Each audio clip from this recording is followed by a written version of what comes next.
अरे तोहरो मिजाज राजा धोखेबाज राजा उड़नबाज राजा तारा खातिर बा कि तहरा आदत से हो जाइब नाराज राजा तहर फौजी राजा उड़नबाज राजा। बाप रे बाप। ताहर नाम प्रीति है, ताहर नाम का पूजा, आपका नाम प्रियंका, आपका नाम अनुष्का, खुशी। बाप रे बाप। देखिए मैं टैलेंटेड हूँ कि छाने छाने बदले तोहरो मिजाज राजा उड़नबाज छाने छाने बदले तोहरो मिजाज राजा धोखेबाज राजा उड़नबाज राजा तोहरा आदत से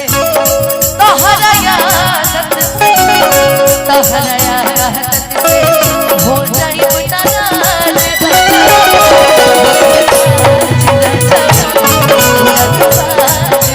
छाने छाने बदले तोहरो मिजाज राजा उड़नबाज राजा उड़नबाज राजा।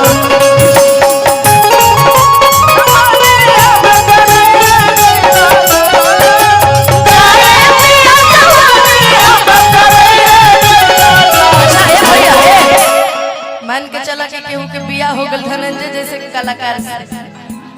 अभी लोग तो मंच पर मॉडल लोग के घटेबे नहीं करेला, हमनी जैसा रहेला कि तनी मनी मेहनत कम करे के पड़ेला। ई लोग तो प्रॉपर डांस करवावेला। तो एखनी इनका ही लेखा एगो हमर लवर होय माना आपके जैसा आ हेने वाले लड़कियां से चिपका चलत रहे, खास कर नृत्यांगना लोग से। तो हम न कहो आदि की चाहे पिया जवानी हमर हर चरई रे गइला ना हो चरई रे गइलो एगो नचनिए गाना एगो नचनिए गाना एगो नचनिए गाना कनिया के भुलई रे गइला चाहे पिया जवानी हमर चरई रे गइला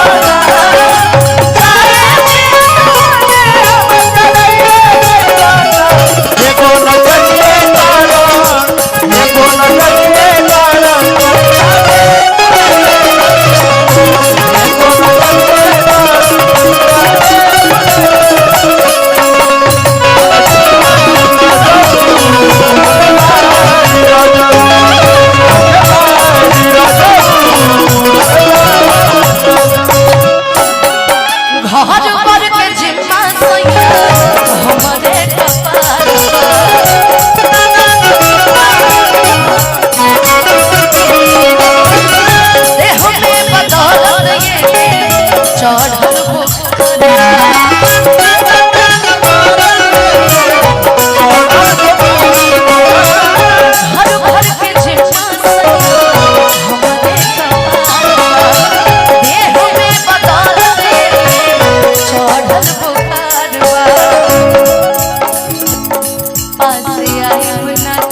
बात बुझाना था।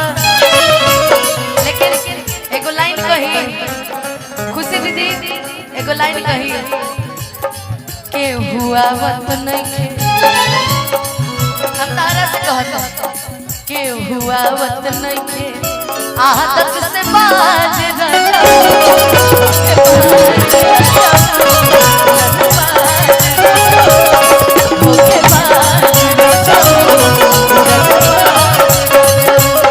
छाने छाने बदले तहरो मिजाज